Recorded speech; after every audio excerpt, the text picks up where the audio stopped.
judged. In other words, let me not use it. Right. Where they know that where it's a no judgment zone. In those avenues where they know that there will be no judgment, they will surrender to that taboo, because the taboo in itself is pleasurable. Mm-hmm. Yeah. Man, I'm trying to tell you, man, the whole concept that we came up with, man, where under no circumstances will we judge the broad. We will not judge, baby, be who you want to be. You know what I'm saying? So and the whole... Fat Mack. Say what? Dr. Fat Mack. Yeah, man. And, you know, the whole... Ahead of the curve. Yeah, and the whole taboo aspect of it, man, this is how strong it is, right? Once again, it's cool to read books, man, but don't nothing trump this firsthand experience, man. The taboo aspect is so strong. Once I would get one female, right, and she would, like, come to the park, and I'd make her run around the park naked, and, you know, I'd make her do something sexual out in the park, you know, just something totally taboo. She couldn't wait to run back and tell her cousins, her aunts, her mama.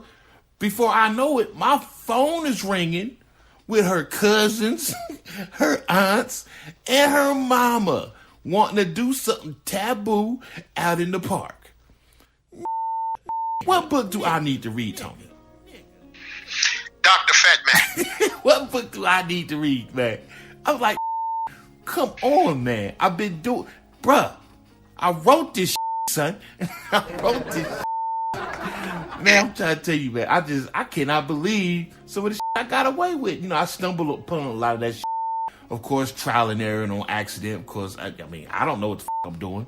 You know what I mean? But if you dip your toe in the pool long enough, man, with enough broads, man, you start finding out.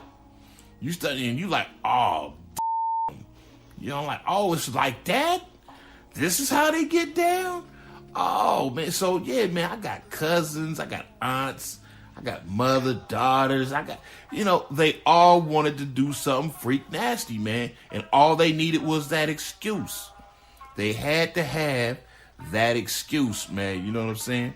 They're not going to do it without that excuse, man. Now, what that excuse could be, now, I know what the excuse was actually with me. It was under the guise of business, under the guise of porn. So they felt like it was okay because it was business. And that alleviated their guilt as far as them so-called cheating on their significant others, because it doesn't mean anything because it's just business.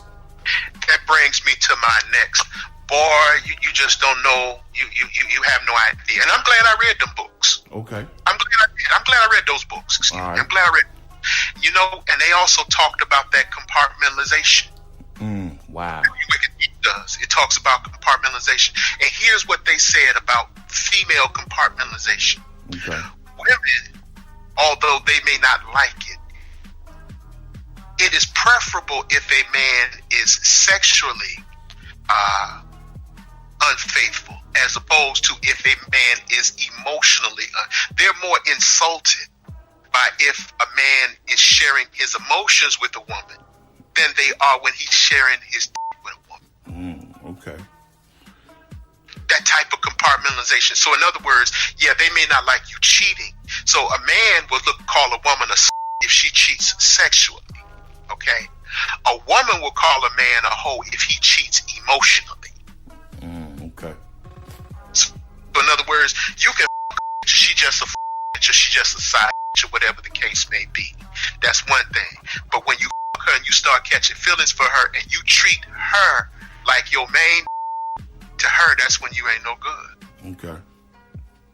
You know, that's when you hear women say, "Oh, you may have had him once, but I got him all the time." Right. You remember that song? Yeah. It came out. You know, you had him once, but I got him all the time. They compartmentalize like that. Okay, yes, he may have you, but he loves me. How many times have them been fighting over who's your favorite? Man, I used to get sick of hearing that stupid shit, man. You know, the main one who always used to kick that shit off was Nikki, man. She would always say, who's the best at this and who's the best at that and who's your favorite, and it would just whip all the other females up into a tizzy, man. And I would just be like, Man, what are you, 6 years old? I'm like, look, man, Mack City. So what? Mack City translation. Alpha bitch strategy. Anyone? No doubt. Yeah. You understand? Mm-hmm. That's what they're saying in that book. The alpha bitch strategy. They say it in different terms. Mm-hmm. Who is your favorite? And then, of course, you knew what you was doing. You didn't make it any better by putting up their butt naked pictures on your wall. Right. Mm-hmm. Yeah. So now when they come in, they're looking at all those pictures on the wall. Mm-hmm. And here's what they also said. Nothing strokes a woman's desire. And I'm paraphrasing. Mm-hmm. The book is quite extensive, so I'm just going over some major points. Okay. So I can't hit everything. But they also said in that book, nothing stokes a woman's juices like competition.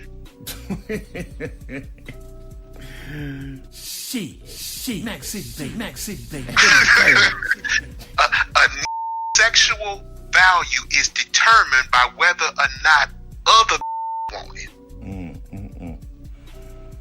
See, they talk about the evolution of desire, but nobody talks about, you notice they don't talk about the other book that David Buss wrote called The Dangerous Passion, why jealousy is as necessary as love and sex. Oh, okay. He argues in that book that you have to have some value.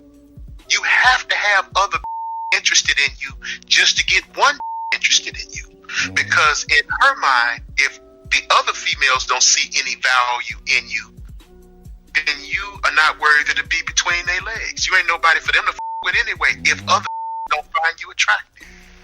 And that's what's going on right now with me and J Rabbit, man. Because who was that, man? Because the other week I had the other female, the white girl over here, right? And I told J Rabbit, I'm like, I'm busy, I'm indisposed, I don't have time to with you right now.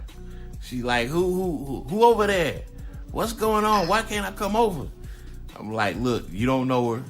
Even though she do know her, I'm not gonna tell the girl business. You know what I mean? But it's like, and ever since I told her, you know, because like I say, J Rabbit, she just now coming back. You know what I mean? She been at me hot and heavy, man, for like the past 30 days. And so each time she called, you know, I always got action over here, man. I'm like, hey, wait your turn. You know what I mean? I get it. You gonna have to put in for an appointment. God damn it. You know what I mean? You just not coming back on the scene. You know what I mean? And so it's like a situation where now it's like every day she calling, she texting, she calling, she texting. And it's like, man, this poor child, man. I'm like, baby, you know what I'm saying? And once again, this book is, you know, it ain't telling me nothing I don't know. You know what I mean? I do this on a regular.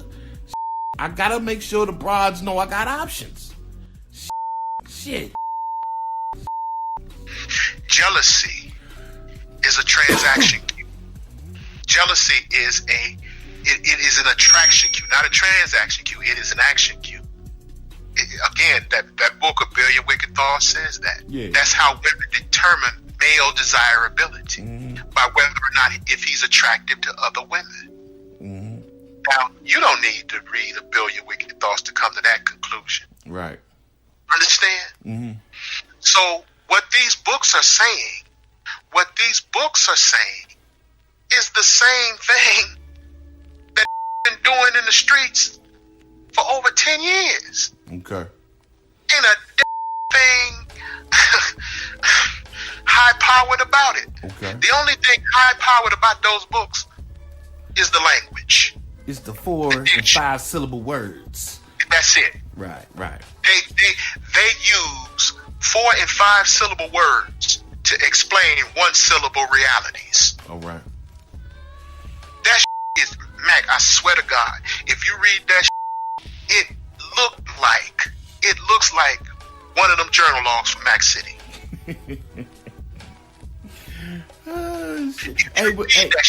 Hey, you know, but remember, man, when I first started actually doing the site and doing the journal logs, man, I initially said that this was a sociological experiment, man. Remember that? Yep. You know, I was just, you know, I said this isn't just like some sort of porn site, man. I'm actually trying to figure out what make these tick, man. You know what I mean? That's been stolen too. Yeah, I got you. You said what, bro? That's been stolen too. What's been stolen? This is a social experiment. Oh, really? Yeah, that's been jacked too. Oh, God. Just, okay. Just But yeah, that whole concept, man, of when I first sat down in 2003 and started writing that shit out, man, I was like, I'm trying to figure out what make these, because really, I thought I knew about women and I thought I understood, how they behaved, man. But, bruh, once I jumped into that pool, bro, I was like, dog, I couldn't have been more wrong about these, man. I've been walking around in the dark for years. You know what I mean? Yeah, I learned a lot, man. I learned a whole lot, man, through Mack City, which was, basically, it was a sociological experiment, man. Yeah. And that's again, any one of those books, and see, it's not just the books, though, dude. Right. It's not the books. Evolutionary psychology is bigger than David Buss. There are a lot of authors there, and their articles. Go and read their articles in the Journal of Sexuality or in the journal, the different academic journals, the journals of sexuality or the journals of black female sexuality. They even have a journal of black female sexuality. Different ones, different names. Go and read those articles. And those articles, though, when you read them, you're like, okay, I spent my time reading. What new did you tell me? Okay. What was so profound? What did I get out of this that was just so profound, so mind-boggling, so epic that it would cause me to say, that's deep. No, this is I see good on the block. There's nothing, and it's good. Let me say this: it's good to always read and learn. I love to read and research. Yes, no substitute for reading. There's no substitution for scholarship. There's no substitution for the scientific method. But the problem is, we have a situation here where the science is reflected in the everyday experiences. So there's nothing magical about it. There's nothing magical or ethereal about it. It's the normal experience. It's what this is what looks like when people tell the truth, when people are honest. And they also say that. A lot of the evolutionary psychologists and a lot of the books say this, said that the only way that you can get an honest assessment of what makes people do the things they do in terms of sexual desire and mating, what makes the only way to accurately to determine that is to be in the bedroom, is to be in their bedrooms. Right. And last I checked, Mack City is in their bedrooms. Hey, ain't nobody got me on that. When it comes to that, I'm coming up aces. I don't think nobody can basically trump me on that shit. So they tell you, look, this is not an imperfect science. Number one, they also tell you, look, these sample sizes, they may or may not be representative. Number three, this information may or may not be correct. We're still learning. We're still studying. The field is still developing. It's still expanding. So this is not absolute. And they said, well, the articles have been peer reviewed. Well, an article can be peer reviewed. It could be good science today and bad science tomorrow. Because, again, this is evolution. Things are constantly evolving.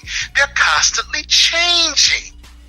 You understand? And one of the things they say is that women's sexual choices don't happen in a vacuum. Women's sexual choices are influenced by their environment, their culture, their background. Now, what is the background of the that we with? So what do you think their choices are going to look like? They're going to look like exactly what they are. So what they're doing makes sense. If they come from a home where they don't see their mama, where they don't see their mamas or their nanas, a square dude. They mamas and they nanas with a that's here today and gone tomorrow. What do you think their choices are going to be? If they see their mothers and their aunties fucking a particular type of dude, it would naturally make sense that that's the type of nigga that they're going to be attracted to. Right. If their mamas and their daddies, if their mamas and their aunties and their sisters are thug, guess what's going to be attractive to them? Right. You understand? Is that so profound? What's mind blowing about that? Nothing. That's common sense. Shit. They are a reflection. Their sexual desires are a reflection of their cultural and social upbringings. What is the cultural and social upbringing in a single parent home in the black community? It's up. So you're not going to get this pure, pristine. That's not going to happen. You don't want to behind Pookie? Good luck. Enjoy yourself. Man. You know, enjoy your, celibacy. Okay. Enjoy your voluntary celibacy. Involuntary celibacy, excuse me. Enjoy your involuntary celibacy. Because again, in a chaotic, dysfunctional environment, their sexual choices are going to be chaotic and dysfunctional. That's why when a come along and he's square, her nature is going to follow that which is stable. There's a dual nature to women's sexuality. That's what they're saying. Mm-hmm. There's a dual nature. But in the end, the that's going to have longevity is the one that can provide, protect, and establish order. That's just universal law, man. You know, when you thinking about a that's square, you look at the foundations of a building. The foundation of a building is pretty much a square foundation. Foundations are stable. So, of course, a woman's going to look for a square because he's stable, because he's the foundation. Exactly. Thinking about, the symbolism of it all, man. You know what I mean? Yeah, that get into Masonic, symbols and shit, man. But yeah, that's what it is. That's what it is to be a square. To be a square basically means that you are stable. So what did they say that was so enlightening? In terms of your everyday experience, in terms of what you are, in terms of your real life experience, how is that any more scientific or valuable than the shit that you've already experienced? How is that conclusion any different than the one you came through by doing what you do, or by doing what we do? Bottom line is, fellas, Mack City crew, check it out, man. Since 2003, I have been on a journey to flesh out how these broads think, man, how they get down. And once again, what Tony says, man, ain't no shade on cats that read, man, but bro, Big Mike I don't have to read this shit, man. You know what I mean?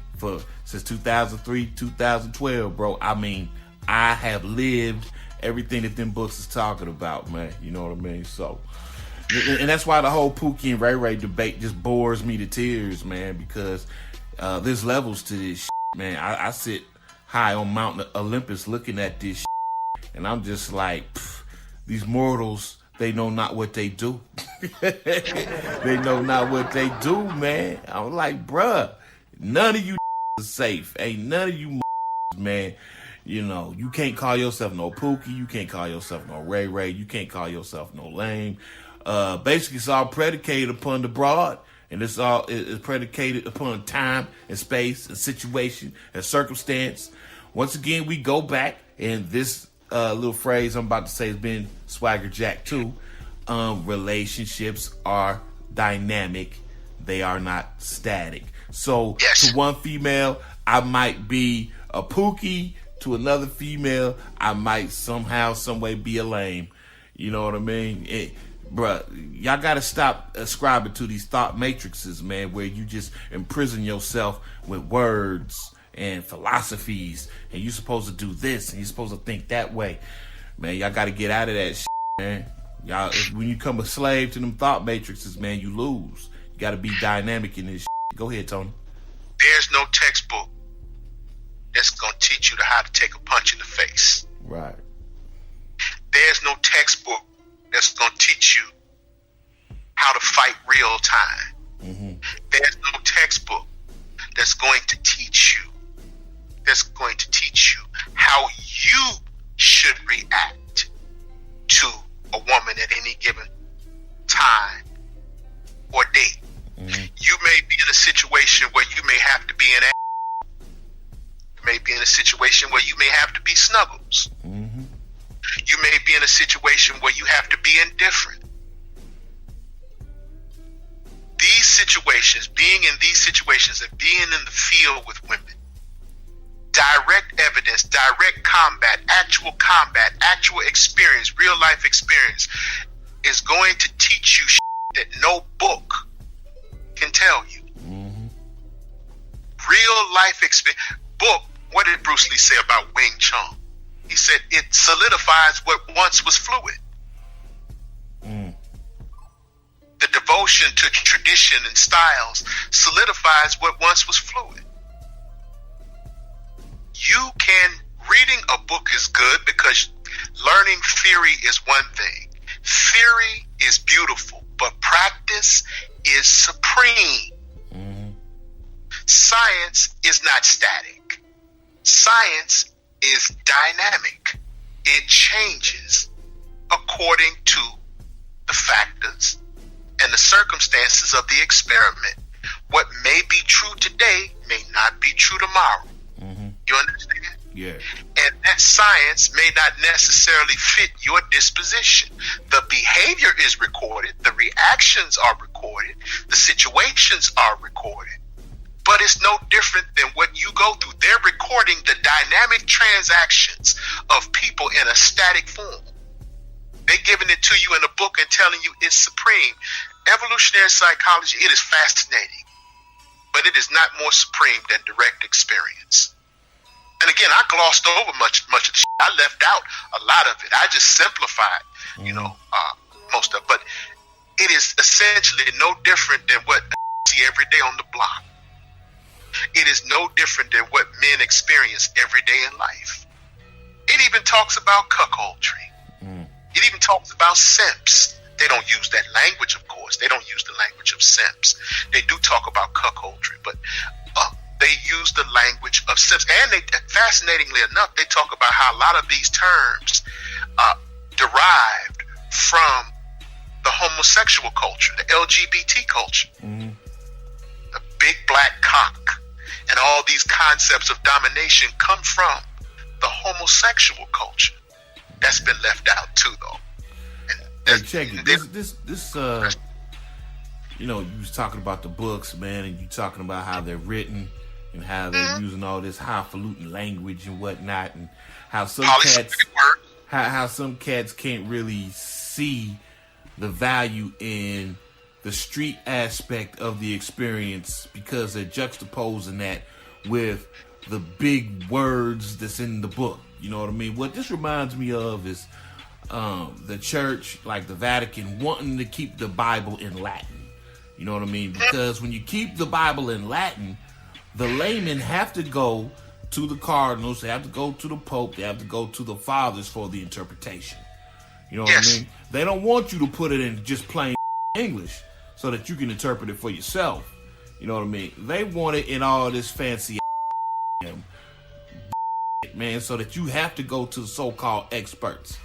You know what I mean? And that's what that really reminds me of when you got cats that basically dismiss your street experiences or the information or the knowledge that you gleaned or gained through just everyday interactions with people. You know what I mean? They're saying, no, it has to be consolidated and confined within this book that has a lot of ridiculous words that you have to basically look up to understand what's in the book.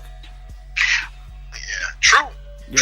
And the next thing will be is that we subscribe to anti-intellectual.